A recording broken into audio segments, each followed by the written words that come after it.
All right, so we're joined by UC Santa Barbara women's soccer head coach Paul Stumpf and student athlete Emily Caughey following a 1-0 victory in the 2025 Big West Women's Soccer Championship. So, Coach Stumpf, pretty thrilling game out there on the pitch. If you can, kind of just provide us with the opening statement about that one. I will.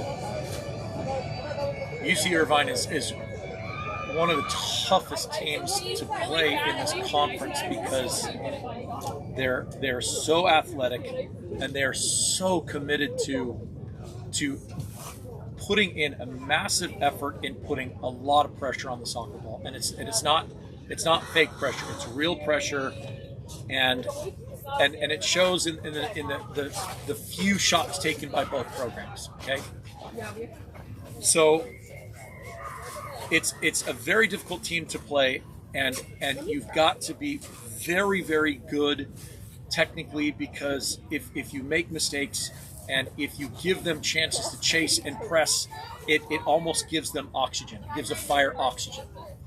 And I think we did a very good job tonight of kind of dealing with the first 10 or 15 minutes of a half of the pressure that they put on, and then the game kind of evened out a little bit, and it seemed to be a little bit more passing, a little bit more soccer broke out, and then finally to get the breakthrough goal in the second half, my goodness, it was just something else. So again, there's two pieces of this opening statement. Number one is I'm over the moon happy for my team, and just have the utmost respect for Scott, the UC Irvine women's soccer program. They are just so difficult to play against, and that's meant as the highest compliment I could probably pay. For sure. Appreciate it, Coach. Emily, for you, obviously came up very clutch, kind of blitzed through the back line, set up pretty nice through a pretty good assist for that goal. So kind of just take us through what was going through your mind and kind of talk us through the play, please. Well, I'm not totally sure how I got up there in the first place, but Maya played me just a great ball through, and I saw that there was space between the defender and the ball, and I just took it. And we practice a lot of the time going far post rather than near post. So when I got the ball in front of the wide open, far post, I just decided to take my chance and take a shot at it, because as Paul said, we don't get many against this team. So for me, what happened was, we talk about trying to identify and exploit space. And my goodness, even after all the ground that Emily covered prior to the goal, we got a chance to play a ball to a forward, and there was a little bit of space in behind Emily's mark, and she saw it and she ran into it. And Maya played a beautiful ball to her, and then what Emily had to do is she still had to beat one or possibly even two players.